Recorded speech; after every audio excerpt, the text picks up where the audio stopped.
ইরফান ঝড়ের বেগে মায়রার কাছে এসে মায়রার গালে একটা শক্তপোক্ত চড় মেরে দেয়। মায়রার মাথা ভন ভন করে। মাথা ব্যথার মাঝে এমন থাপ্পড় খেয়ে যেন মাথাটা ঝিম মেরে যায়, ফুপিয়ে ওঠে। মায়রা ভয়ে কাঁপছে। এরপর গাড়ি থেকে নেমে দাঁড়ায়। মায়রা ফুপিয়ে কাঁদে। ইরফান গাড়ি থেকে নেমে গাড়ির পাশেই দাঁড়ায়। পাশে শুদ্ধ দাঁড়িয়ে রসিকতার ছলেই বলে, মেজাজ ফুরফুরে থাকার বদলে এমন গরম কেন রে? ইরফান রেগে শুদ্ধের কলারটা ধরে দাঁতে দাঁত চেপে বলে, ওই স্টুপিডকে জাস্ট আমি নিতে পারছি না। শুদ্ধ তবদা খেয়ে চেয়ে আসে, হেসে বলল, ওকে, তাহলে ডিভোর্স দিয়ে দে। ইরফান দুই হাতে নিজের মাথার চুল টেনে রাগান্বিত স্বরে বলে, আমার সাথে ওর ঠিক যায় না। ও আস্ত একটা বাচ্চা। আমি কবে জানি ওকে মেরে দেই। So divorce is the better. শুদ্ধ ইরফান গাড়ি থেকে বেশি দূরে না দাঁড়ানোই মায়রা ইরফান আর শুদ্ধের প্রতিটা কথা শুনতে পায়। এতক্ষণ মাথা ব্যথায় চোখ থেকে পানি পড়লেও এবার হৃদয়ের ক্ষতে যেন চোখের পানি শুকিয়ে গেল। কান্না থেমে যায় মায়রার। ডান হাত তুলে নিজের ঠোঁটে একবার হাত বোলায়। ছেলেদের কাছে মেয়েদের এই শরীরটাই কি সব? ছোট্ট মেয়েটা কেমন যেন বড়দের মতো করে কষ্ট পায়। চোখ থেকে টুপটুপ করে কয়েক ফোঁটা পানি গড়িয়ে কোলের ওপরে পড়ে। দুই হাতে চোখটা মুছে নেয়। কষ্ট পাওয়ার কি আছে? লোকটা তো বিয়ের দিন থেকেই তাকে মানে না, আজ মুক্তি চাইছে, এটাই তো স্বাভাবিক। মাথা ব্যথায় যেন মাথা ছিঁড়ে যাবে। তবুও বহু কষ্টে মায়রা গাড়ি থেকে নেমে দাঁড়ায়। পিছু ফিরে তাকায় না। ঢুলতে ঢুলতে ধীর পায়ে হেঁটে সামনে এগোয়। একটা সিএনজি দাঁড় করিয়ে তাতে উঠে বসে। ঘাড়ের সাথেই ছোট্ট ব্যাগটা আছে, তাতেই টাকা। তাই আর কিছু ভাবলো না। সিএনজির এক কোনায় বসে মাথা লাগিয়ে চোখ বুজল। বন্ধ চোখের পাতা দিয়ে জল গড়ায়। ইরফান শুদ্ধের থেকে সিগারেট নেয়। দুটো সিগারেট পুড়িয়ে কি যেন ভেবে দ্রুত আবারও গাড়ির দিকে যায়। শুদ্ধ চিন্তিত বদনে ইরফানের দিকে চেয়ে আসে। সত্যি বলতে ইরফানের হঠাৎ এমন কথায় তার নিজেরই খারাপ লাগছে। শুদ্ধর খারাপ লাগে মেয়েটার জন্য। ওইটুকুন একটা মেয়ে, একে তো বয়সী না হতেই বিয়ে হয়ে গিয়েছে, আবার তাকে ডিভোর্স হয়ে যাবে। ইরফান গাড়ির ডোরটা খুলে ভেতরে মায়রাকে না দেখে ভুরু কুচকে তাকালো। ব্যাক সিট চেক করেও মায়রাকে না দেখে অবাক হয়ে যায়। এখানেই তো বসেছিল। দ্রুত গাড়ি থেকে বেরিয়ে আশেপাশে তাকায়, কোথাও নেই। ইরফান ঢোক গিল। গাড়ির ডোরটা শব্দ করে লাগিয়ে সামনের দিকে এগিয়ে যায় দ্রুত পায়ে। চোখ ঘোরায়, মায়রার ছায়াও নেই। ইরফানের গলা শুকিয়ে আসে। পায়ের গতি বাড়িয়ে শুদ্ধের কাছে এসে শুদ্ধর কলার ধরে বলে, ও কোথায়? শুদ্ধ ভুরু কুচকে তাকালো। অসহায় কণ্ঠে বলে, কি জ্বালা তোর, ও হারালে শুধু আমার কাছে আসিস কেন? ইরফান রেগে দাঁতে দাঁত চেপে বলে, তুই ওই পাশে দাঁড়িয়েছিলি আর আমি এই পাশে আসার পর বল ও কোথায়? শুদ্ধ হা করে তাকালো, চোখ ছোট ছোট করে বলল, ডিভোর্সই দিবি তো? ওর চিন্তা ঝেড়ে ফেল, আমি ওকে একটা নায়কের সাথে বিয়ে দিয়ে দিব। ইরফান রেগে শুদ্ধকে ধাক্কা দেয়। ইরফান দুই হাতে চুলটা টেনে আবারও এদিকে ওদিকে চোখের মনি ঘোরায়। শুকনো ঢোক গিলছে বারবার। সীমান্তের ওখানে গিয়েও মেয়েটা গাড়ি থেকে বেরিয়েছিল একা একা, আবারও বেরিয়েছে। ভাবতেই রাগে গাড়ির চাকায় একটা জোরে লাথি বসায়। বিড়বিড় করে, stupid, I will kill you. যদি খারাপ কারোর হাতে পড়ে যায়। ভাবতেই ইরফানের চোখে মুখে ভীতি জড়ো হয়, রাগ চেপে যায়। দুই হাতে মাথার চুল টেনে হঠাৎই চিৎকার করে বলে, ওকে এনে দে প্লিজ। শুদ্ধ আর ফাইজ অবাক হয়ে তাকালো ইরফানের দিকে। ইরফানের কণ্ঠ কাঁপছিল। আর প্লিজ শব্দটা, তাও ইরফান, নট পসিবল। আপা, আইয়া পড়ছি। সিএনজি ওয়ালার ডাকে মায়রার মাথা সোজা করে। সবকিছু কেমন যেন ঘুরছে। চোখ দিয়ে যেন গরম ধোঁয়া বের হচ্ছে নির্গত। একটু সময় নিয়ে বসে রইল চুপ করে। এরপর ধীরে ধীরে সিএনজি থেকে নেমে দাঁড়ায়। ব্যাগ থেকে কত টাকা যেন বের করে লোকটার হাতে দেয়। ঢুলতে ঢুলতে বাড়ির দিকে এগিয়ে যায়। সিএনজিওয়ালা অবাক হলো। মেয়েটা তাকে 500 টাকার নোট ধরিয়ে দিয়েছে। ভাড়া তো 200 টাকা। দ্রুত সিএনজি থেকে নেমে মায়রার পিছে গিয়ে বলে, আপা আপনার বাকি টাকা। আপা আপনার বাকি টাকা। মায়রা কথা বলতে পারছে না, তবুও হালকা হেসে ছোট্ট করে বলে, দিয়ে দিন চেঁচা। লোকটি বাকি টাকাটা মায়রার হাতে দিয়ে দেয়। মায়রা মৃদু স্বরে বলে, আপনি খুব ভালো চেঁচা। কথাটা বলে বাড়ির দিকে এগিয়ে যায়। সিএনজিওয়ালা লোকটি সেখান থেকে চলে যায়। মায়রা মেন গেট ধরে দাঁড়িয়ে পড়ে। গেটের দারোয়ান রহমত চাচা মায়রাকে এভাবে দেখে দ্রুত এগিয়ে এসে বলে, ঠিক আছো মা? মায়রা মাথা নামিয়ে বলে, চাচা ভেতর থেকে একটু কাউকে ডাকবেন, আমি না হাঁটতে পারছি না। বয়স্ক লোকটি দ্রুত দৌড়ে ভেতরে গেল। মেন গেট থেকে ভেতরের রাস্তার মতো বেশ অনেকটা জায়গা পেরিয়ে একদম মাথায় ইরফানদের বাড়ি। রহমত ভেতরে গিয়ে রিতাকে ডেকে আনে। রিতা বাইরে এসে মায়রাকে এভাবে দেখে অবাক হয়। সবচেয়ে অবাক হয় মায়রাকে একা দেখে। আশেপাশে ইনায়াকে খোঁজে। মায়রাকে জিজ্ঞাসা করে ইনায়ার কথা। মায়রা মৃদু স্বরে বলে, ওরা আসবে, আমায় ঘরে দিয়ে এসো প্লিজ আপু। রিতা অসহায় চোখে তাকালো মায়রার দিকে। মায়রার থেকে সে 2 বছরের বড়। মায়রা সেই থেকেই তাকে আপু বলে ডাকে, নাম ধরে ডাকতে বলে, অথচ ডাকে না। রিতা জিজ্ঞাসা করে, তোমার কি হয়েছে ভাবি? মায়রা কিছু বলে না। রিতাকে ধরে ধীর পায়ে বাড়ির দিকে এগিয়ে যায়। রিতা আবারও জিজ্ঞাসা করলে মায়রা দুর্বল কণ্ঠ তবে শক্ত গলায় বলে, আমি তোমার ভাবি নই বুঝলে, নাম ধরে ডাকতে না পারলে ডাকবে না আমায়। রিতার মুখটা একটুখানি হয়ে যায়। মায়রা তো এভাবে কথা বলে না, কি হয়েছে? একটু পর মায়রা ঢোক গিলে বলল, সরি আপু, ভাবি ডাক ভালো লাগে না, তুমি আমায় নাম ধরে ডাকলে আমার খুব বেশি ভালো লাগবে। রিতা মৃদু হাসলো, মাথা নেড়ে আচ্ছা বলে। মায়রাকে রিতা মায়রার ঘরে রেখে আসে। এরপর মায়রার কথা অনুযায়ী দ্রুত একটা টাফলিন আর পানি এগিয়ে দিলে মায়রা খেয়ে নেয়। গা থেকে বোরখাটা ছেড়ে খোপা করা চুলগুলো খুলে দেয়। এর মাঝেই রুমা নেওয়াজ মায়রার ঘরে এসে মায়রাকে একা দেখে অবাক হয়। এদিকে এসে বলে, ইনায়া কোথায়? তুমি একা কেন? মায়রা রুমা নেওয়াজের দিকে তাকালো। ভদ্র মহিলা আরো কিছু বলতে গিয়ে থেমে যায়। মায়রাকে কেমন যেন অস্বাভাবিক লাগলো। চোখ মুখ কেমন ফোলা লাল। বাম গালে চোখ পড়লে দেখলো 5 আঙ্গুলের ছাপ স্পষ্ট। মায়রা অতিরিক্ত ফর্সা হওয়ায় একটুতেই স্পষ্ট বোঝা যায়। রুমা নেওয়াজ ঢোক গিলল। ঘন্টা 1 আগেই ইরফানের বাবা ইরফানকে না পেয়ে রেগে বেরিয়ে গিয়েছে। অফিসের কাজ ছিল, অথচ ইরফান সেখানে যায়নি। তার মানে মায়রার সাথে ছিল, আর মেয়েটাকে আবারও মেরেছে। তিনি কি বলবেন বুঝলেন না। ইরফানের বাবা যদি জানে ইরফান আবারও মায়রাকে মেরেছে, বাবা ছেলের মাঝে তো একটা যুদ্ধ লেগে যাবে। মায়রা গলা ঝেড়ে মৃদু হেসে বলল, কিছু বলবেন মা? রুমা নেওয়াজের ধ্যান ভাঙে। এগিয়ে এসে জিজ্ঞাসা করে, তুমি কি অসুস্থ? আর ইনায়া কোথায়? তুমি একা কেন? মায়েরা মুখে হাসি নিয়ে আধো আধো স্বরে উত্তর দেয়, আসলে আমার প্রচন্ড মাথা ব্যথা করছে তো, তাই চলে এসেছি, আপু আসবে পরে।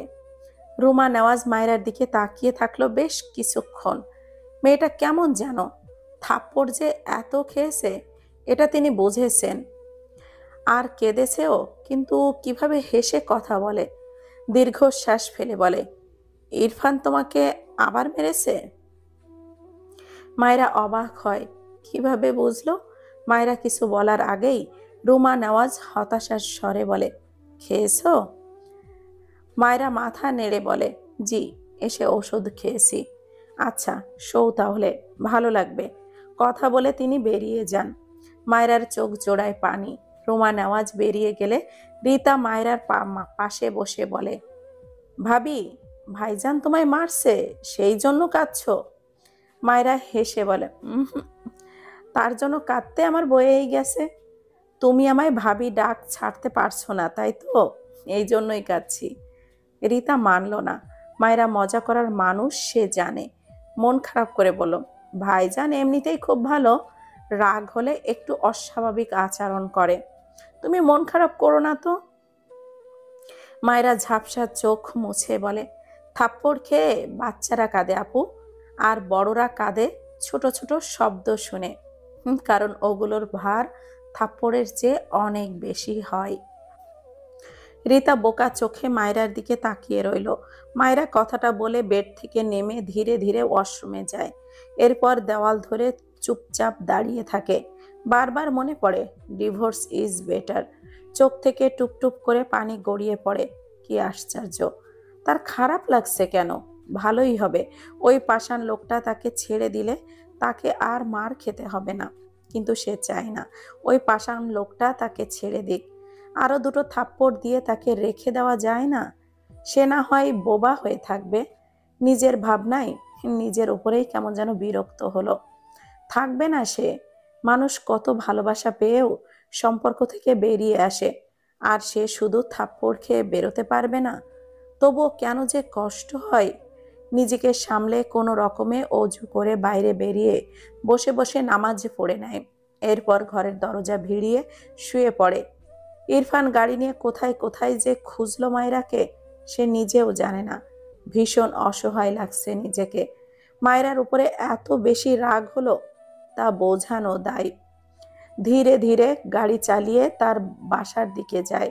নজর রাস্তার আশেপাশে ছিল। শুদ্ধ তার গাড়ি নিয়ে খোঁজায় ব্যস্ত। ফাইজ, ইনায়া আর ফারাহকে নিয়ে গিয়েছে। রুমা নেওয়াজ ইরফানের ফোনে অনেকবার কল দিয়েছে। ইরফান কলটা রিসিভ করে না। উপায় না পেয়ে শুদ্ধর নাম্বারে কল দেয়। মায়রা একা কেন বাসায় আসলো? আর ইনায়া কোথায়? ইরফান কোথায়? সেই সবগুলোই শুনল। ভীষণ চিন্তিত তিনি ছেলেকে নিয়ে, সাথে মায়রাকে নিয়েও। কি করবে এদের কিছুই বুঝতে পারছে না। তোর বউ বাড়ি গিয়েছে? ইরফান গাড়ির দরজাটা খুলে এক পা বাইরে বের করে ড্রাইভিং সিটে বসেছে। চোখগুলো লাল। শুদ্ধর কথা শুনে মৃদু বলে ওঠে, ওকে, বাড়ি যা, রাত হয়েছে। মামা মামি দুজনেই কল দিয়েছিল অনেকবার। ইরফান কিছুই বলল না। শুদ্ধ হতাশার শ্বাস ফেলে বলে, এতক্ষণ যাকে মরার মতো করে খুঁজলি, খবর পেয়ে যাচ্ছিস না কেন? ইরফান রাগে চিৎকার করে বলে, ওর কাছে গেলে ও আমার হাতে আগে বেহিসাবি থাপ্পড় খাবে। ওর সাহস কি করে হয় এই রাতে একা একা বাড়ি যাওয়ার? শুদ্ধ পাশেই দাঁড়িয়ে চুপ করে থাকলো কিছু সময়। এরপর চিন্তিত কণ্ঠে বলে, তুই কি করেছিস মায়েরার সাথে? ইরফান কিছুই বলল না। রাগে শরীর কাঁপছে তার। চোখ বুজে লম্বা শ্বাস টানে। শুদ্ধ কিছুটা রেগে গিয়ে বলে, তুই আবার মেয়েটাকে মেরেছিস? কি চাইছিস তুই বলতো? ইরফান বেশ কিছুক্ষণ শান্ত হয়ে থাকে। এরপর শক্ত গলায় বলে, ওই স্টুপিডকে খুন করতে চাইছি। শুদ্ধ রেগে গিয়ে বলে, ইরফান, তোর বোঝা উচিত মায়রার বয়স 15+। তোর হাফ বয়সী একটা মেয়ে, বাচ্চা মেয়ে। ওকে প্লিজ সেইভাবে ট্রিট কর। ওর থেকে বড়দের মতো বিহেভ এক্সপেক্টগুলোকে চাপা দে। নয়তো তুই যা চাইলি সেটাই কর। ডিভোর্স দিয়ে দে, কারণ তোদের এই রিলেশনের কোনো ফিউচার নেই। মেয়েটার জন্য আমার খারাপ লাগে। ইরফান কিছুই বলল না। শুদ্ধ অবাক হয়। ডিভোর্সের কথাটাই ইরফান কেমন যেন শান্ত হয়ে যায়। যেন ভাবতে বসে কিভাবে ডিভোর্স হবে। অর্থাৎ ইরফান সত্যি ডিভোর্সের ব্যাপারে ভাবছে। শুদ্ধ কিছু বলে না। এভাবে মার খাওয়া, এদের রিলেশন এমন অস্বাভাবিকতা, এর চেয়ে হয়তো ডিভোর্সটাই বেটার। মৃদু স্বরে বলল, বাড়িতে যা। ইরফান আরো দুটো সিগারেট ধোঁয়া উড়িয়ে গাড়ি স্টার্ট দেয়। শুদ্ধর কপালে চিন্তার ভাঁজ। ইনায়া গাড়িতে চিন্তিত বদনে বসে আছে। মায়েরা একা একা কেন বাড়ি গেল? সেই চিন্তাই শেষ মেয়েটা। তাদের সাথেই তো কি সুন্দর হেসে খেলে বাইরে বেরিয়েছিল। কি যে হলো? তবে বাসায় পৌঁছেছে শুনে কিছুটা নিশ্চিন্ত আছে। ফাইজ গাড়ি থামালে ইনায়া ফারাহকে ভেতরে আসতে বললে আরেকদিন যাবে বলে। আজ এমনিতেই অনেক রাত হয়েছে। ইনায়া আর জোর করে না। ফাইজ ড্রাইভিং সিট থেকে নেমে এসে ইনায়ার পাশের ডোরটা খুলে দিলে ইনায়া নিঃশব্দে বেরিয়ে আসে গাড়ি থেকে। ফাইজ তীক্ষ্ণ চোখে ইনায়ার মুখপানে চেয়ে। ইনায়া এগোলে ফাইজ ইনায়ার হাতটা তার বাঁ হাতের মুঠোয় নিয়ে সামনের দিকে এগিয়ে যায়। ইনায়া হাত ছাড়ানোর চেষ্টা করে। ফাইজ মৃদু স্বরে বলে, লিটিল কুইন, রাগ করেছ? ইনায়া কিছুই বলে না, নীরব থেকে হাতটা ছাড়ানোর চেষ্টা করে। ফাইজ নরম স্বরে বলে, সরি লিটিল কুইন। ইনায়া অবাক হয়ে তাকায় ফাইজের দিকে। ফাইজকে গোমড়া মুখে তার দিকে চেয়ে থাকতে দেখে। চোখটা নামিয়ে মিনমিন করে বলে, হাত ছাড়ুন। ফাইজ মৃদু হেসে বলে, ওকে, তোমার ফোন দিচ্ছি, এবার চলবে? ইনায়া মাথা উঠিয়ে খুশি হয়ে বলে, দিন তবে। ফাইজ চোখটা ছোট ছোট করে তাকায়। ভাবনার মাঝেই ফাইজের পকেট থেকে ফোনটা ভাইব্রেট হয়। ডান হাতে পকেট থেকে ফোনটা বের করে দেখলো ইনায়ার ফোন বাজছে। একটা মেয়ের নামে সেভ করা। ফাইজ গলা ঝেড়ে বলে, ফ্রেন্ডদের সাথে কি বেশি পার্সোনাল কিছু বলো? আমি শুনতে পারি? ইনায়া কি বলবে বুঝলো না। ফাইজ কলটা রিসিভ করে লাউডে দেয়। ওপাশ থেকে গড়গড় করে একটি মেয়ে বলে, বান্ধবী, তোর পার্সোনাল বকাটের সাথে কেমন ডেট হলো রে? মেসেঞ্জারে মেসেজ দিলাম, সিন করিস না। সেসব থাক, এখন বল কি কি করলো সে?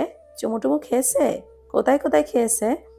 ইনায়া লজ্জায় মাটির নিচে ঢুকতে পারছে না। শুধু পা উঁচু করে বাঁ হাতে তার ফোনটা নিতে চাইলে ফাইজ ফোনটা উঁচু করে ধরে।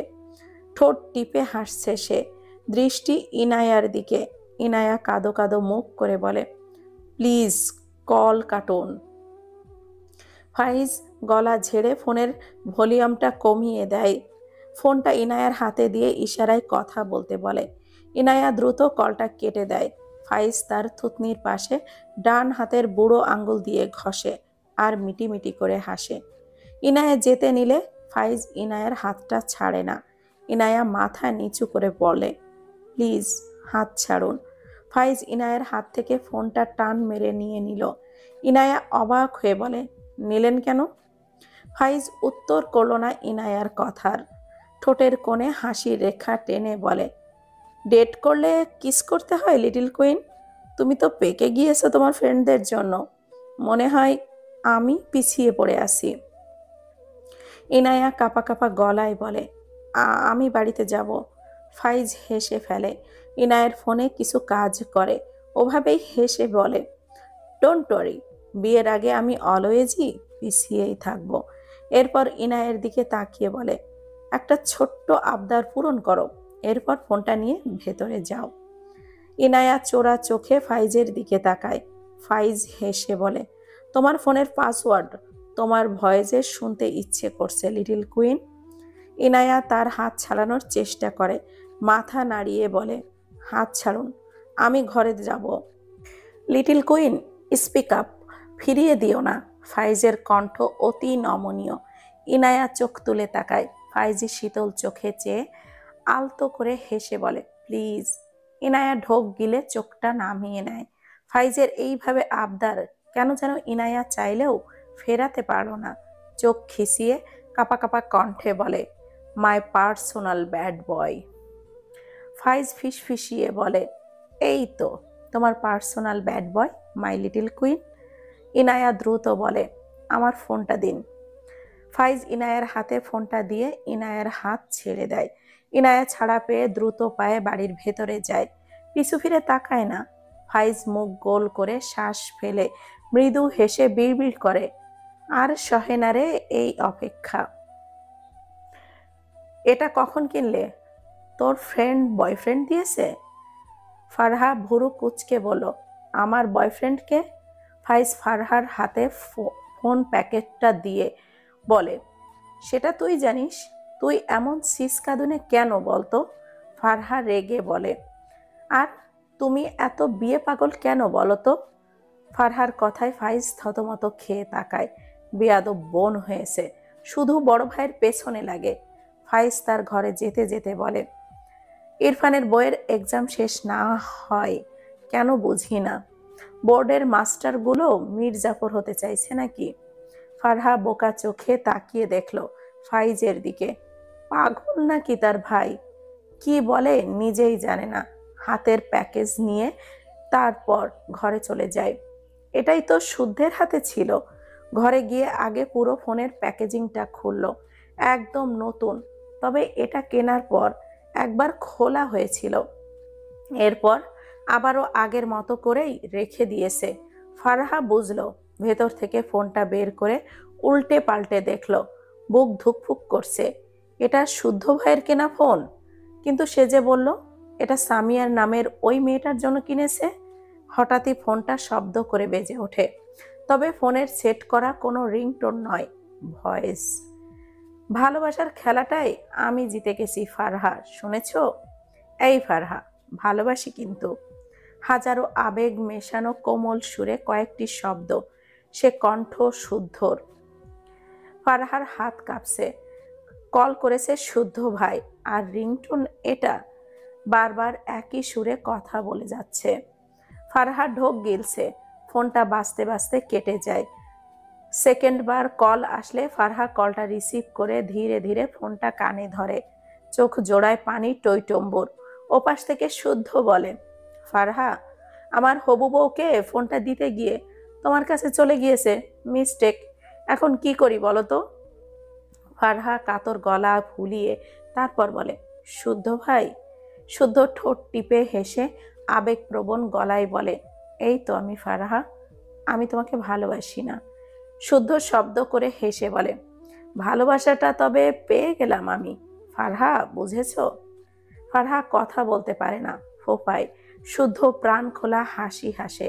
একটু পর থেমে বলে, ওহে লাবণ্যময়ী, আর একটু শব্দ করে কাঁদবে প্লিজ। ফারহা নাক টেনে কল কেটে দেয়। ওয়ালপেপারে ভেসে ওঠা তার কান্না ভেজা মুখ, আর তার দিকে হেসে তাকিয়ে আছে শুদ্ধ। পিকটা সাইড থেকে তোলা। ফারহা হঠাৎই কান্নার মাঝে হেসে ফেলে। আবারও ফোনের রিং হয়। ভালোবাসার খেলাটাই আমি জিতে গেছি ফারহা, শুনেছ? এই ফারহা, ভালোবাসি কিন্তু। ফারহা মন দিয়ে শুনছে কথাগুলো, কিন্তু কল রিসিভ করলো না। চোখ মুখ লাল, তবে মুখায়বে উজ্জ্বল খুশির ঝিলিক। রাত প্রায় 1টার কাছাকাছি। ইরফান বাড়িতে এসে চাবির সাহায্যে লক খুলে ভেতরে যায়। ডাইনিংয়ে বসে তারেক নেওয়াজ ছেলের জন্য অপেক্ষা করছিলেন। ইরফানকে পোশাকবিহীন দেখে তিনি বিস্ময় নিয়ে তাকালো। এগিয়ে এসে বলে, তোমার এই অবস্থা কেন?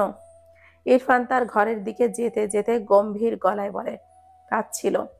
কাজ ছিল মানে? এভাবে উদম গায়ে বাইরে থেকে কি কাজ করে আসলে শুনি ইরফান? ভদ্রলোক বুঝলেন না, তারেক নেওয়াজ মূলত ইরফান অফিসে না যাওয়ায় রেগে আছে।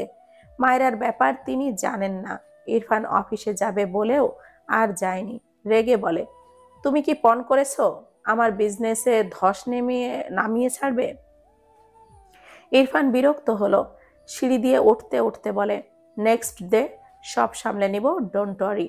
কথাটা বলে ইরফান দ্রুত পায়ে তার ঘরে চলে যায়। তারেক নেওয়াজ ফোঁস করে শ্বাস ফেলল। এই ছেলে আর ভালো হলো না। তিনি হতাশ। সামলে নিবে বলেছে যখন সামলে নিবে, যখন যা মনে হবে করবে, বলেও লাভ নেই। এই যেমন মায়রাকে এনে রেখেছে, এক্সামের মাঝে কেন আনলো তার কারণও বলে না। তিনি কাজে ব্যস্ত থাকায় মায়রার সাথে তার সেভাবে কথা হয়নি, ফলে শুনতেও পারেননি কেন এনেছে মায়রাকে। বিরক্ত হয়ে তার ঘরে চলে যায়। ইরফান তার ঘরে গিয়ে আগে শাওয়ার নেয়, প্রায় 30 মিনিট সময় নিয়ে। চোখে মুখে রাগের আভা। যখনই ভাবছে মায়রা এই রাতে একা একা পথে এসেছে, তখনই মাথাটা পুরো গরম হয়ে যাচ্ছে।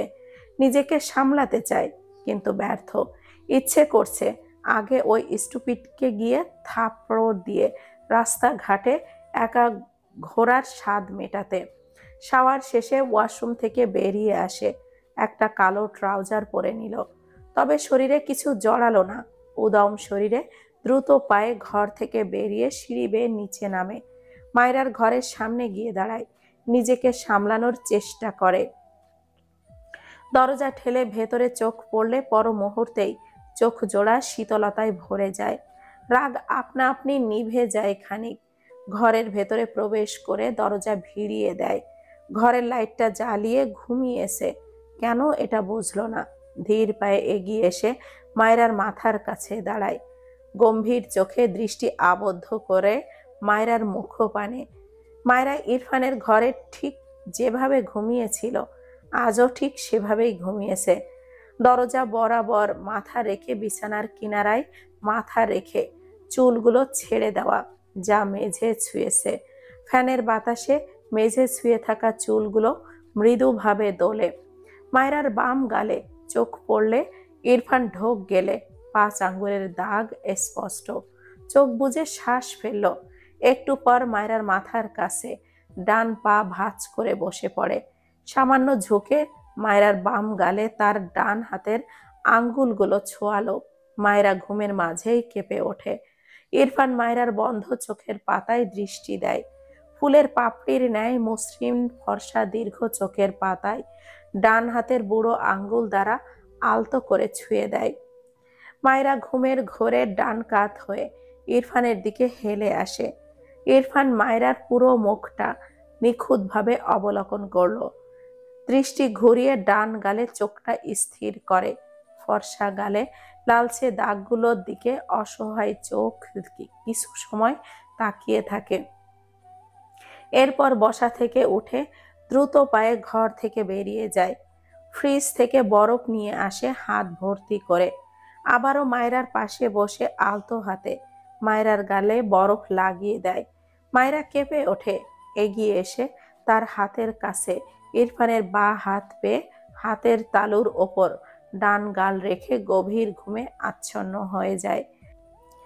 ইরফান ঝুঁকে আছে মায়রার উপর। মায়রার মুখের দিকে চেয়ে ডান হাতে আবারও মায়রার গালে বরফ লাগিয়ে দেয়। এবার মায়রা আর নড়ে না। ইরফান সময় নিয়ে বরফ দিয়ে দিল মায়রার গালে। এরপর ডান হাতের ছোট ছোট বরফের টুকরোগুলো ছুঁড়ে ফেলে। ভেজা গালে চুলের কিছু অংশ হেলে আসলে হাত বাড়িয়ে তা কানের পিঠে গুজে দেয়। ঢোক গিলে মুখ নামিয়ে ভেজা গালে ঠোঁট দাবায়। কতক্ষণ যে এইভাবে থাকলো তার ইয়ত্তা নেই। মায়রা নড়ে উঠলে ইরফান মায়রার গাল থেকে ঠোঁটটা সরিয়ে নেয়। মাথা খানিকটা উঁচু করে মায়রার ফোলা ফোলা মুখে চেয়ে থাকে কিছুক্ষণ। এরপর মায়রার কানের কাছে মুখ নিয়ে গলা নামিয়ে মৃদু স্বরে বলে, সরি ফর দ্যাট। কথাটা বলে কানের পিঠে শব্দ করে একটা চুমু খায়। মায়রা ঘুমের মাঝে ফুঁপিয়ে ওঠে। ইরফান দ্রুত মায়রার মুখের দিকে তাকায়। চোখ বন্ধ মায়রার। কি যেন বিড়বিড় করে। ইরফান আরেকটু এগিয়ে গেলে আদো আদো স্বরে শুনতে পায়, বাবা। মেলায় যাওয়ার কথা বলে ফাঁকি দিয়ে আকাশে চলে গেল। বাবা, ও বাবা।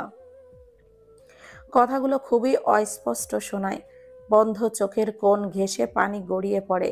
ইরফানের বাঁ হাতে মায়রার ডান গালটা পেতে রাখায় ইরফানের হাতের তালুতে টুপ টুপ করে মেয়েটার চোখের পানি গড়িয়ে পড়ে। ইরফান ঢোক গেলে মায়রার দিকে চেয়ে থাকে। চোখে মুখে অসহায় ভিড় করে। মায়রাকে চিৎ করে শোয়ায়। মুখ নামিয়ে মায়রার ডান চোখের কিনারায় ছোট্ট করে একটা চুমু আঁকে। বাঁ হাতে মায়রার বাঁ চোখের কোণটা মুছে দেয়। এরপর মায়রাকে কোলে তুলে নিয়ে লম্বা করে বালিশে শুইয়ে দেয়। উঠে গিয়ে ঘরের লাইটটা অফ করে দেয়।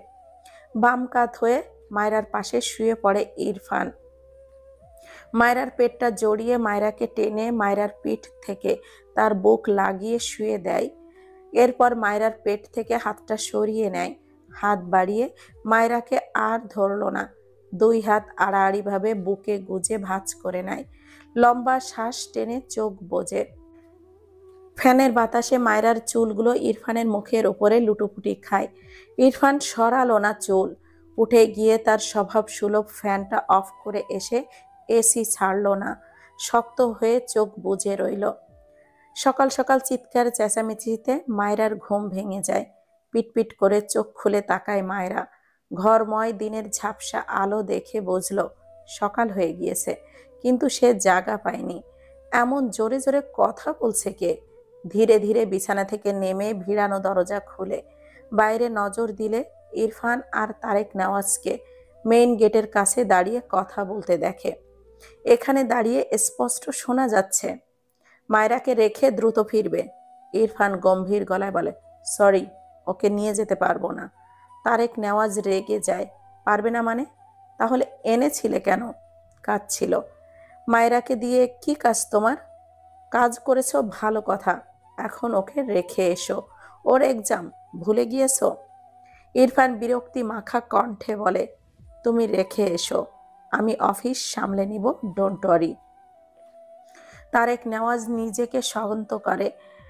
তার ভাবনা, মায়রা আর ইরফান একসাথে থাকলে তাদের সম্পর্কের উন্নতি হবে। মায়রা রিলেটেড কাজগুলো তিনি ইরফানের কাঁধে দিতে চায়।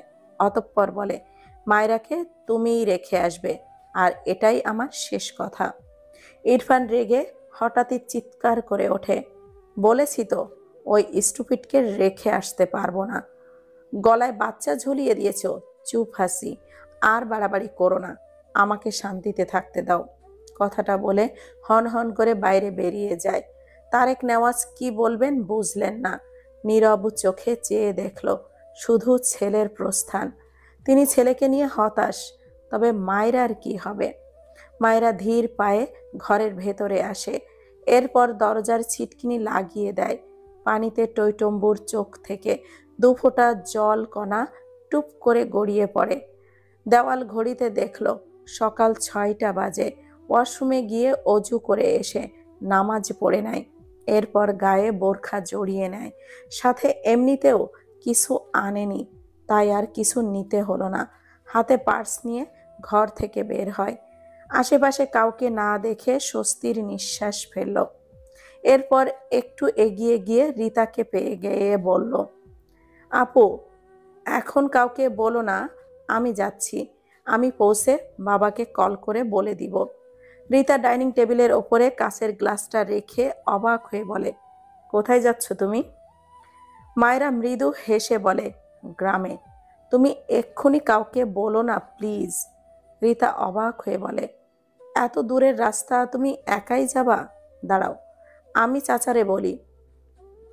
মায়রা রিতার হাতটা আটকে বলে, বলো না আপু, আমি পারবো। একা চলতে না শিখলে পরে প্রবলেম হবে।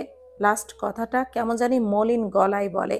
এরপর আবারও মৃদু হেসে বলে, আমার এক্সাম বুঝলে, গ্রামে গিয়ে পড়বো।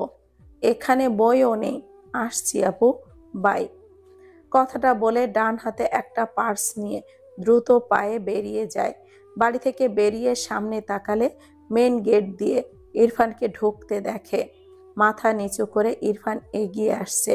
মায়েরা ঢোক গেলে তাকে দেখে নিলে এই লোক কি করবে সে ভাবতে চায় না, তবে লোকটার সামনে পড়তে চায় না, একটুও না।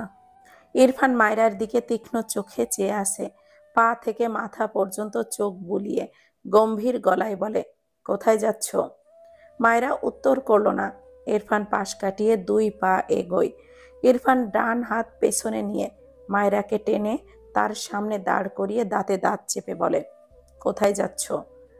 মায়রার চোখ জোড়ায় পানির কণা, তার মাথা নিচু, সেভাবেই হাত চালানোর চেষ্টা করে। ইরফান হাতের বাঁধন আরো শক্ত করে ধরে, বাঁ হাতে মায়রার কোমরটা জড়িয়ে তার সাথে চেপে ধরে। ডান হাতে মায়রার থুতনি উঁচু করে প্রশ্ন করে, স্টুপিড গার্ল, কিছু জিজ্ঞাসা করেছি আমি। মায়রা কিচ্ছু বলে না, উল্টো নিজেকে ছাড়িয়ে নিতে চায়, ছটফট করে। ইরফানের রাগ যেন তরতর করে বেড়ে গেল। গতকাল রাতে একা বাসায় ফিরেছে, সেই রাগ যেন আবারও জেগে উঠল আজ আবার একা বাইরে বেরোতে দেখে। কোনো কথা না বলে মায়রাকে কোলে তুলে নেয়। মায়রা ছটফটায়, তবে কথা বলে না। ইরফান শক্ত মুখভাবে ভেতরে যায়। ডাইনিংয়ে তারেক নেওয়াজ, রোমা নেওয়াজ, সাথে রিতা। মাত্রই ঘর থেকে আসলো তারা। ইরফানের কোলে মায়রাকে দেখে তিনজনের চোখে মুখে বিস্ময় ভর করে। তারেক নেওয়াজ অবাক হয়ে বলে, মায়রাকে কোথায় নিয়ে যাচ্ছ? মায়রা তারেক নেওয়াজের গলা পেয়ে শান্ত হয়ে গেল। ইরফানের বুকে মুখ ঠেকিয়ে নীরবে অশ্রু বিসর্জন দেয়। ইরফান সিঁড়ি বেয়ে ওপরে ওঠে। রোমা নেওয়াজ ভয় পায়। গতকাল ইরফান মায়রাকে মেরেছে, এটা তার স্বামীকে বলেননি। এখন ইরফান আবার কোন কারণে রেগেছে কিনা, আবার যদি মারে। অতঃপর বলে, ইরফান, ওকে নামিয়ে দাও, কিছু বলো না। ইরফান শুনল না কারোর কথা। তারেক নেওয়াজ ভুরু কুঁচকে তাকালো। মায়রার পরনে বোরখা, আর মেয়েটাও কেমন যেন শান্ত হয়ে আছে। কিছু একটা ভেবে চুপ থাকলেন। সাথে রোমা নেওয়াজকেও থামতে বললেন। তারেক নেওয়াজ অভিজ্ঞ চোখে মায়রা আর ইরফানের প্রস্থান দেখল। রুমা নেওয়াজ তার স্বামীর দিকে চায়ের কাপটা বাড়িয়ে দিয়ে বলে, আটকালে না কেন? যদি আবার মারে? তোমার ছেলের বিশ্বাস নেই। তারেক নেওয়াজ সোফায় বসে চায়ের কাপে চুমুক দেয়। কিছু জল্পনা কল্পনা করে বলে, মারলে এখানেই মারতো, ঘরে নিয়ে যেত না। একটু থেমে আবারও বলে, তোমার ছেলে মায়রাকে কেন এনেছে জানো? কেন এনেছে? মায়রার অ্যাজমা, এই জন্য ও ওর ফ্রেন্ড সীমান্তের কাছে নিয়ে গিয়েছিল। শুদ্ধের কাছে কল করেছিলাম। রুমা নেওয়াজ বিস্ময় নিয়ে তাকালো তার স্বামীর পানে। মুখ ফসকে বলে দেয়, কিন্তু কালকে যে ইরফান মায়রাকে আবার মারল? কথাটা শুনে তারেক নেওয়াজ অবাক হয়ে তাকায়। রুমা নেওয়াজ নিজেও কথাটা বলে যেন থতমত খেয়ে যায়। তারেক নেওয়াজ বসা থেকে উঠে দাঁড়ালেন। হাতের কাপটা ঠাস করে টেবিলের উপরে রেখে গটগট পায়ে সিঁড়ি বেয়ে উপরে ওঠে। রুমা নেওয়াজ কপাল চাপড়ায়। কি দরকার ছিল বলার? অসহায় চোখে স্বামীর পিছু পিছু যায় আর ডাকে, কিছু বলো না, দাঁড়াও। ইরফান দ্রুত পায়ে তার ঘরে গিয়ে ঘরের দরজাটা লক করে দেয়। মায়রাকে নামিয়ে দিয়ে টান দিয়ে হেজাবটা খুলে ছুঁড়ে ফেলে। জ্বলন্ত চোখে মায়রার দিকে চেয়ে আসে। মায়রার মুখয়ব জুড়ে ভীতি, চোখ থেকে পানি গড়ায়। তারেক নেওয়াজ রেগে গটগট পায়ে ইরফানের ঘরের দরজার সামনে এসে দাঁড়ায়। অনবরত দরজা থাপ্পড় দিতে থাকে। ইরফান, দরজা খোলো, মায়রাকে বের হতে দাও। দরজার বাইরে বাবার ডাকে ইরফানের মাথা যেন আরো দাউ দাউ করে চলতে লাগলো। চিৎকার করে বলে, বাবা, এখান থেকে যাও, আমাকে রাগিও না। তারেক নেওয়াজ রেগেই বলেন, খবরদার, মায়রাকে মারবে না। আমি বলেছি দরজা খোলো। ইরফান দুই হাতে মাথার চুলগুলো টেনে বলে, আমার ওয়াইফকে আমি মারবো, কাটবো, সময় মতো আদরও করব, যা ইচ্ছা করব। তুমি যাও এখান থেকে। তারেক নেওয়াজের ছেলের কথায় থতমত খেয়ে যায়। পাশ থেকে রোমা নেওয়াজ তার স্বামীর হাতটা ধরে টেনে নিয়ে যেতে যেতে বলে, এসো, তুমিই তো বললে ইরফানের কর্মকাণ্ড, এখন নিজেই বাচ্চাদের মতো আচরণ করছো কেন?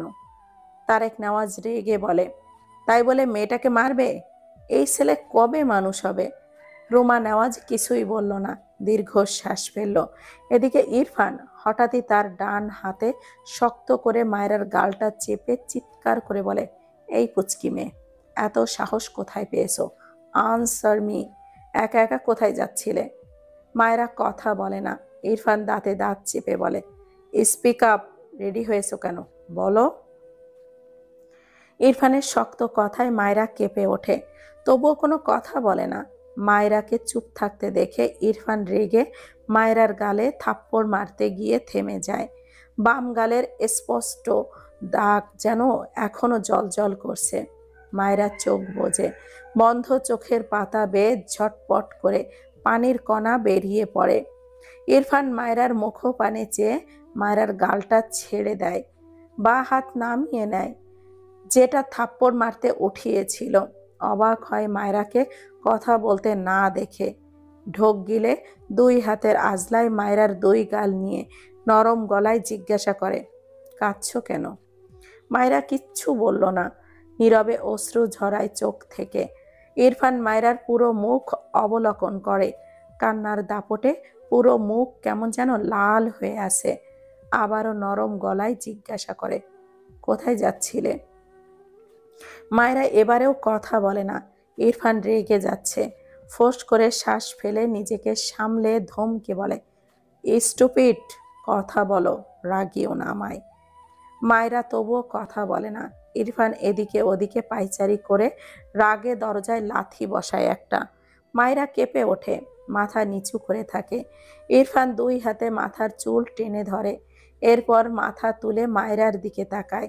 গায়ে বোরখা জড়ানো, মাথার চুলগুলো এলোমেলো হয়ে আছে। চোখ মুখের অবস্থা কেঁদে কেটে খারাপ হয়ে গিয়েছে। ইরফান এগিয়ে এসে মায়রার কোমরে বা হাত জড়িয়ে নিজের সাথে চেপে খসখসে ডান হাত মায়রার নরম গালে রেখে মৃদু স্বরে বলে, সব সময় আমার রাগ বাড়িয়ে দাও কেন? কখনো কমিয়ে তো দিতেও পারো। ইরফানের কণ্ঠ অতি নরম। মায়রা পিটপিট করে চোখ মেলে তাকায়। ইরফান গম্ভীর চোখে মায়রার দিকে চেয়ে আসে। মায়রা হঠাৎই ইরফানকে 2 হাতে ধাক্কা দিয়ে কাঁদতে কাঁদতে চেঁচিয়ে বলে, আমি আমার গ্রামে যাব, থাকবো না এখানে আমি। ইরফানকে তো তার থেকে এক চুলও সরাতে পারলই না, উল্টো ইরফান রেগে মায়রাকে আরো শক্তি খাটিয়ে নিজের সাথে চেপে ধরে দাঁতে দাঁত পিষে বলে, আর ইউ ম্যাড? একা একা যাচ্ছিলে? কোনো আইডিয়া আছে একা একা বাসে গেলে কি অবস্থা হতো তোমার? মায়েরা রেগে গিয়ে বলে, তো কার সাথে যাব? আমায় রেখে আসার মানুষ নেই, ছাড়ুন আমায়, আমি একাই যাব। ইরফান স্তম্ভিত হয়ে তাকায় মায়রার দিকে। মায়রাকে ছেড়ে 2 হাতে মায়রার চোখের পানি মুছে নিয়ে বলে, স্টপ ক্রাইং, আমি রেখে আসব। একটু আগেই তো বললেন আমাকে নিয়ে যেতে পারবেন না। ইরফান ভুরু কুঁচকে বলে, এখন বলেছি নিয়ে যাব। মায়রা তার গাল থেকে ইরফানের হাতটা ঝাড়া দিয়ে বলে, যাব না আমি আপনার সাথে, আমি একাই যাব। ইরফান চোখ গরম করে তাকায় মায়রার পানে, 2 হাতে মায়রাকে শক্ত করে চেপে বলে, আমি বলেছি মানে? আমার সাথেই যাবে। You are a dangerous girl, তাই চেয়েছিলাম একা একা থাকো, বাট তুমি তো একটা স্টুপিড। মায়রা ইরফানের হাত ধরে টেনে ছাড়াতে চায়, তবে ইরফানের থেকে নিজেকে ছাড়াতে পারে না। রেগে বলে, যাকে ডিভোর্স দেবেন তার আশেপাশে কেন থাকছেন? এত ভাবতে হবে না, ছাড়ুন বলছি। কথাগুলো বলতে বলতেই চোখ থেকে টপ টপ করে পানি গড়িয়ে পড়ে। ইরফান অবাক হয়ে বলে, হোয়াট? কাকে ডিভোর্স দিব? মায়রা বিরক্ত হয়, এতটাই ভ্যালুলেস সে? এই লোকটার এটাই মনে নেই যে কাকে সে ডিভোর্স দিতে চায়?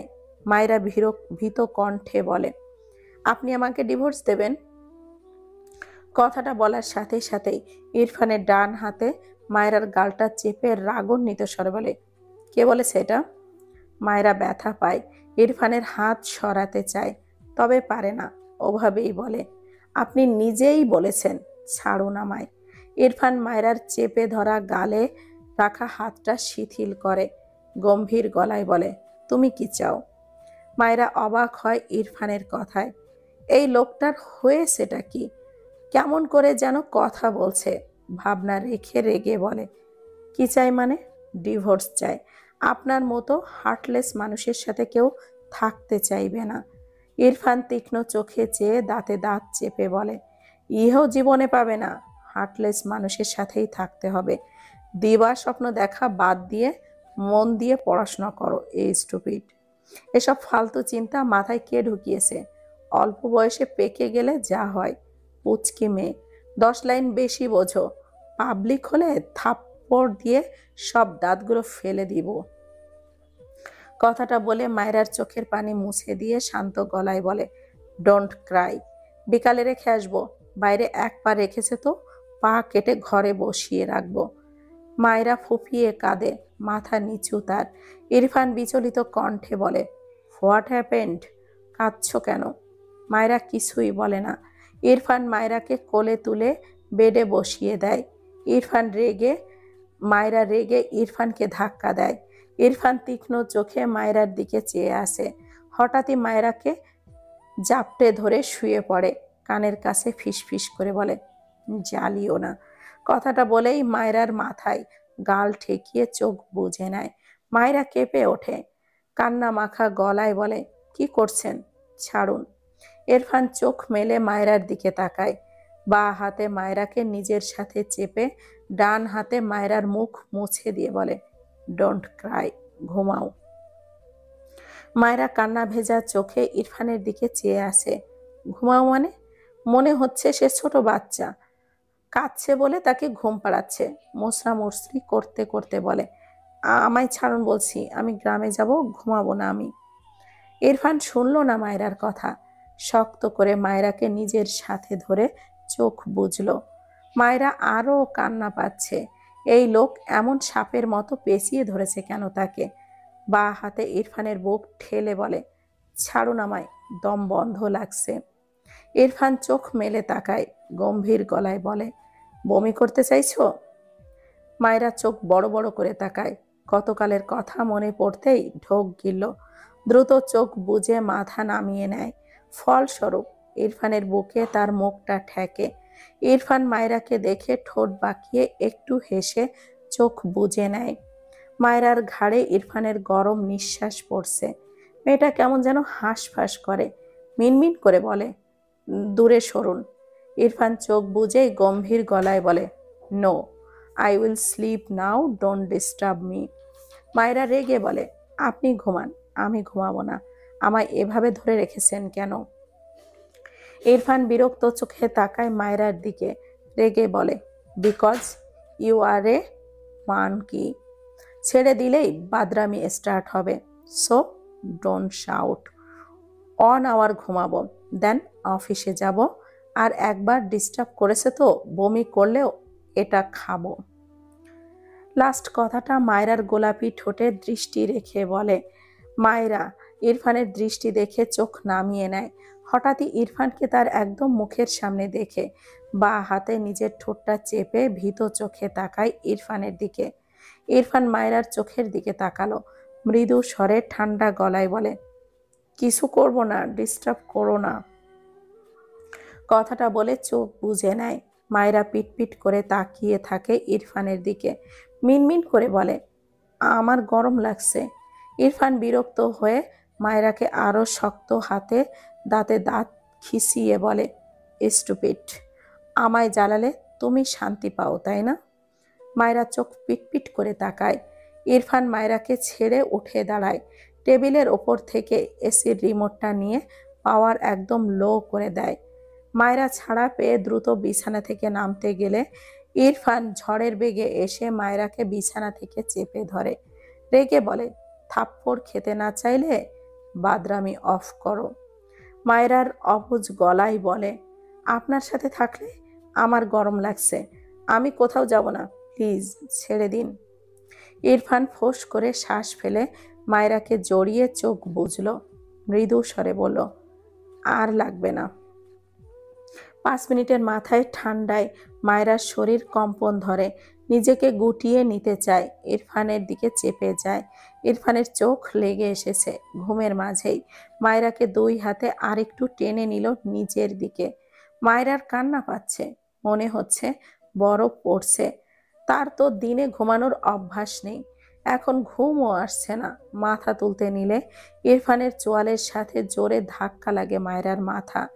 ইরফানের যা একটু চোখ লেগেছিল ছুটে গিয়েছে মুহূর্তেই। মায়রাকে ছেড়ে চিত হয়ে শোয়। কাঁচা ঘুম তো ভেঙেছে, কিন্তু রাগা মাথা চড়া দিয়ে উঠেছে। বিরক্তিতে কপালে অসংখ্য ভাঁজ ফেলে ডান হাত তুলে চোখের ওপর রাখে। ইরফান ছেড়ে দেওয়ায় মায়রা যেন আরো ঠান্ডা লাগছে। মায়রা ইরফানের দিকে চেপে গিয়ে মিনমিন করে বলে, আমার ঠান্ডা লাগছে। ইরফান মুখ গুজে রাগ গিলতে চাইছিল, তা আর হলো না। ঝট করে চোখ মেলে শোয়া থেকে উঠে বসে, টান মেরে মায়রাকে তুলে রাগান্বিত স্বরে বলে, হোয়াটস ইওর প্রবলেম? তুমি ঠিক করেই নিয়েছো আমাকে শান্তি দেবে না। মায়রা ভয় পেয়ে যায়, অনবরত ঢোক গেলে। ইরফান মায়রাকে টেনে বেড থেকে নামায়, হাত ধরে টেনে দরজার বাইরে মায়রাকে ধাক্কা মেরে বের করে দিয়ে বলে, আমার সামনে আরেকবার আসলে থাপ্পড় দিয়ে সব দাঁত ফেলবো, stupid. I was right, divorce is better. কথাটা বলে ঠাস করেই দরজাটা বন্ধ করে দেয়। মায়রা তবদা খেতে খেতে চেয়ে থাকে। ইরফানের লাস্ট কথায় চোখ ভিজল, বিড়বিড় করলো, পাষাণ লোক। নিজের দিকে খেয়াল করে দেখলো হিজাব নেই। হিজাব তো ভেতরে, এখন কি করবে? মাথার চুল ভাগ করে 2 পাশে আনে। এগিয়ে গিয়ে নিচে নজর করলে দেখলো ডাইনিংয়ে কেউ নেই। এমনিতেই বাসায় কেউ নেই। মূলত তারেক নেওয়াজ ডাইনিং এর কিনা থেকে এটাই দেখলো। দেখতে না পেয়ে স্বস্তির নিঃশ্বাস ফেলল। এরপর দ্রুত পায়ে সিঁড়ি বেয়ে নিচে নামে। সিঁড়িতে ওর তার পার্স পড়ে থাকতে দেখে হাতে তুলে নেয়। এরপর এক দৌড়ে তার ঘরে চলে যায়। দরজা আটকে চুলগুলো বেঁধে নেয়। দেওয়াল ঘড়িতে দেখলো 8টা 30 বাজে। দীর্ঘ নিঃশ্বাস ফেলে, আরেকটা হিজাব বের করে মাথায় বেঁধে নেয়। এরপর পার্সটা হাতে নিয়ে কাউকে না বলেই বাড়ি থেকে বেরিয়ে যায়। ডিভোর্স ইজ বেটার কথাটা ভেবে চোখ থেকে পানি গড়িয়ে পড়ে। ডান হাতে তা মুছে নেয়, পায়ের গতি বাড়ায়। মেন গেটে রহমত চাচা মায়রাকে একা দেখে অবাক হলো, কিন্তু যেচে কিছু জিজ্ঞাসা করলো না। মায়রা বাস স্ট্যান্ডে এসে টিকিট কেটে দাঁড়িয়ে আছে এক কোনায়। কেমন যেন ভয় ভয় লাগছে। এর আগে কখনো এভাবে একা বের হয়নি। ইরফানের কথায় রাগে দুঃখে কষ্টে বেরিয়েছে। ওই লোকটাকে খুন করতে ইচ্ছে করে। ভাবতে না ভাবতেই তার কথা, আর ভাববে না তার কথা। কিছুক্ষণ পর একটা বাস এসে থামলে মায়রা উঠে বসে সেই বাসে। তার নির্দিষ্ট সিটে বসে পড়ে জানালার কাছে। বাস ভর্তি মানুষ। মায়রা ভয় পাচ্ছে। সে তো গ্রামের মেয়ে, শহরে এভাবে একা একা চলাফেরা কখনো করেনি। ইনায়া তার ঘর থেকে বেরিয়ে মায়রার ঘরে আসে। আজ উঠতে উঠতে লেট হয়েছে। গতকাল মায়রা ঘুমিয়ে যাওয়ায় আর কথা হয়নি। গতকাল কি হয়েছিল, কেন একা একা বাড়িতে চলে আসলো, সেই সব নিয়ে কথা বলবে। কিন্তু মায়রার ঘরে এসে মায়রাকে দেখতে না পেয়ে ভুরু কুঁচকালো। ভাবলো ওয়াশরুমে গিয়েছে, তাই বেশ কিছুক্ষণ বসে অপেক্ষা করলো মায়রা বের হওয়ার। কিন্তু অনেকক্ষণ পরেও যখন দেখলো মায়রার খবর নেই, তখন এগিয়ে গিয়ে ওয়াশরুম চেক করলে কাউকে দেখতে পায় না। বেলকনি চেক করে, কোথাও নেই। ঘর থেকে বেরিয়ে রুমা নেওয়াজকে জিজ্ঞাসা করলে তিনি বলেন ইরফানের ঘরে। ইনায়া অবাক হলো। মায়রা ভাইয়ার ঘরে কি করে? তার ভাইয়া বাসায় আছে নাকি তা জানে না। কি মনে করে সিঁড়ি বেয়ে উপরে উঠে যায় ইরফানের ঘরের দিকে। দরজা ঠেললে আপনা আপনি দরজাটা খুলে যায়। ঘরের লাইট জ্বালিয়ে দেখে ভেতরে কেউ নেই। গিয়েছে কোথায় এরা? ঘর থেকে বেরিয়ে ছাদে যায় মায়রাকে খুঁজতে। ছাদেও না পেয়ে হতাশ হয়ে ফিরে এসে তার মাকে বলে। রোমা নেওয়াজ অবাক হয়। ইরফান যে তখন মেয়েটাকে ওর ঘরে নিয়ে গেল। ইরফান কি মায়রাকে গ্রামে রাখতে গিয়েছে তবে? রুমা নেওয়াজ ইরফানের নাম্বারে কল করে, কিন্তু ইরফানকে ফোনে পায় না। মায়রার নাম্বারে কল করে, তাকেও পায় না। উপায় না পেয়ে দ্রুত তারেক নেওয়াজের নাম্বারে কল করেন। কাউকেই কলে না পেয়ে হতাশ হলেন। ইরফান অফিসের উদ্দেশ্যে বের হয়েছে, আর তারেক নেওয়াজ অফিসের কাজে গাজীপুরের উদ্দেশ্যে বের হয়েছে। তবে মায়রা, ও গেল কোথায়? এরপর শুদ্ধের নাম্বারে কল দিয়ে ব্যাপারটা জানালে শুদ্ধ জানায় দেখছে। শুদ্ধ কলটা কেটে ইরফানদের অফিসের উদ্দেশ্যে বের হয়। ইনায়া ঘরে গিয়ে তার ফোনটা চেক করে দেখে মায়রা কল দিয়েছিল। সে ব্যাক করার আগেই আবারও মায়রার কল আসে। ইনায়া দ্রুত কলটা রিসিভ করে বলে, মায়রা, কোথায় তুমি? মায়রা জিভ দিয়ে ঠোঁটটা ভিজিয়ে বলে, আপু, আমি তো গ্রামে যাচ্ছি, তুমি বাবা আর মাকে একটু বলে দিবা। ইনায়া অবাক হয়ে বলে, কার সাথে যাচ্ছ? ভাইয়া তো অফিসে, বাবাও কাজে বেরিয়েছে। একাই যাচ্ছি আপু। মানে? মায়রা, তুমি একা কিভাবে যাচ্ছ? আম্মু বাবা শুনলে খুব রাগ করবে। সরি আপু, কিচ্ছু হবে না, আমি বাসে উঠে পড়েছি, পৌঁছে তোমাকে কল করব। ইনায়ের কান থেকে রুমা নেওয়াজ ফোনটা কেড়ে নিয়ে রেগে বলে, তুমি একা কেন বের হয়েছো? রাস্তাঘাট ভালো না, জানো না? আমাদের কাউকে বলার প্রয়োজন মনে করলে না, একা একা বেরিয়ে গিয়েছো। মায়েরা চুপচাপ শুনল। রুমা নেওয়াজ আরো অনেক কথা শোনালো ধমকে। এরপর ইনায়ার হাতে দিয়ে বলে, পৌঁছানোর আগ পর্যন্ত একটু পরপর কল করে শুনবি ও কোথায়। তিনি ভীষণ বিরক্ত তার ছেলে আর এই অবুঝ মেয়ে মায়রাকে নিয়ে। এদের দুজনের চিন্তায় সে কবে না জানি স্ট্রোক করে। ছেলের সংসার দেখার স্বাদ তার আগেই মিটে গিয়েছে। মাঝখান থেকে এই মেয়েটার যে কি হবে কে জানে। ইরফান আবার মেরেছে কিনা? মেয়েটাও কাউকে কিছু না বলে চলে গিয়েছে। মায়েরা ফোনটা কেটে চুপচাপ বসে রইল। ইরফানের কথা মনে পড়ল। লোকটা আসলেই আস্ত একটা খারাপ।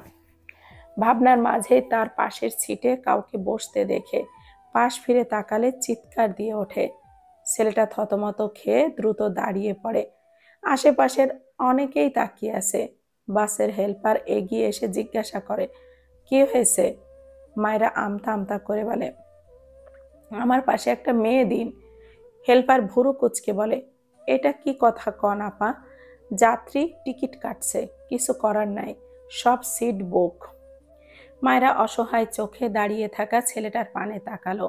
সাদা শার্ট পরিহিত 26-27 বছরের এক শ্যামা সুদর্শন পুরুষ মায়েরার দিকে অবাক চোখে চেয়ে আছে।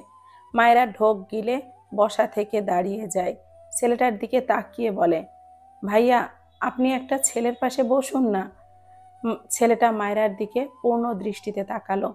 কি যেন ভেবে ঠোঁটের কোণে হাসি ফুটল। মায়েরা ছেলেটাকে নিজের দিকে চেয়ে হাসতে দেখে বিব্রত বোধ করে। তাদের পাশের সিটেই একজন বৃদ্ধা মহিলা, তার পাশে বয়স্ক লোক। ছেলেটি এগিয়ে গিয়ে বয়স্ক লোককে বললে সে সিটটা এক্সচেঞ্জ করতে রাজি হয়। মায়েরা স্বস্তির নিঃশ্বাস ফেলে। ছেলেটার উদ্দেশ্যে বলে, থ্যাংক ইউ ভাইয়া। ছেলেটার সৌজন্য হেসে বলে, ওয়েলকাম। এরপর পাশের সিটে বসে পড়ে। আর মায়েরার পাশে বৃদ্ধ মহিলাটা। বাস স্ট্যান্ডে নেমে মায়েরা এদিকে ওদিকে তাকায়। পাশ থেকে মায়েরার পাশের সিটের ছেলেটা বলে, নাম কি তোমার? মায়েরা ভুরু কুচকে ছেলেটার দিকে তাকায়।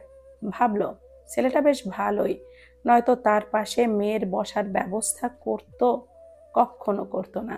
কিন্তু অপরিচিত ছেলের সাথে ভাব জমাতে ভালো লাগে না তার। তাই মুখ গোমড়া করে রেখেই বলল, নেই।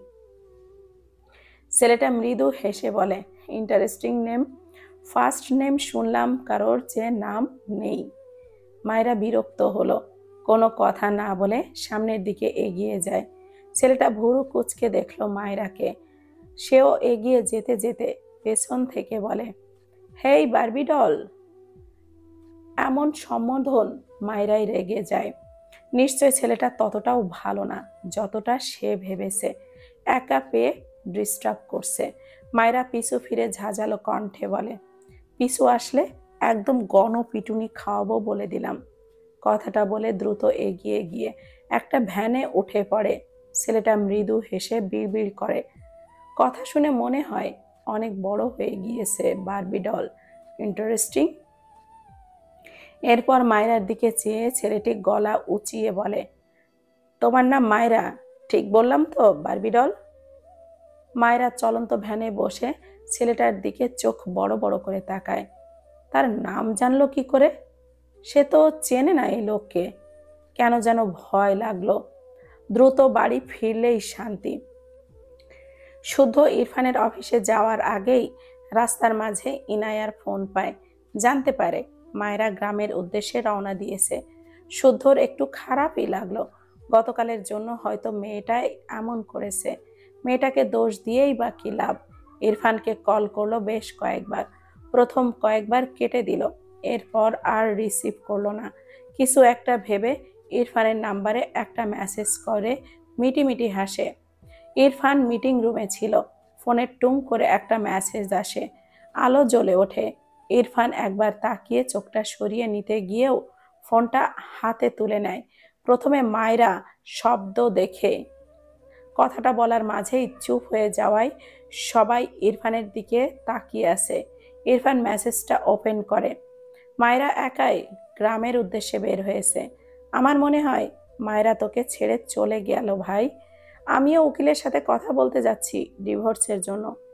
বলছি সিনিয়র কোনো মেয়ে দেখবো তোর জন্য। রিপ্লে দিয়ে দে। উকিলের সিনিয়র মেয়ে থাকলে একটা মিটিংয়ে সব সলভ হয়ে যাবে। ইরফান মেসেজটা পড়ে বসা থেকে দাঁড়িয়ে যায়। রাগে ফেটে পড়ছে। হাতের মুঠোয় ফোনটা শক্ত হাতে চেপে ধরে ক্রোধ দমানোর চেষ্টা করে।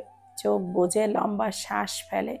কাউকে কিছু না বলেই হনহন করে মিটিংয়ের মাঝখান থেকে বেরিয়ে যায়। সবাই অবাক হয়ে তাকিয়ে দেখে ইরফানের প্রস্থান। কেউ কিছুই বুঝলো না। অফিসের পিএস সজীব পেছন থেকে বলে, স্যার, ওনারা তো চলে যাবে, ওনাদের কি বলবো? ইরফান চিৎকার করে বলে, সবগুলোকে জাহান্নামে যেতে বলো। কথাটা বলেই বড় বড় পা ফেলে অফিস থেকে বেরিয়ে যায় ইরফান। সজীব ছেলেটা বোকা চোখে তাকিয়ে থাকে। এদেরকে গতকাল সারাদিন ঘুরিয়েছে, আজ সকাল সকাল মিটিংয়ে ডাকে, তবুও মাঝখান থেকে চলে গেল। ছেলেটার মাথা কাজ করে না।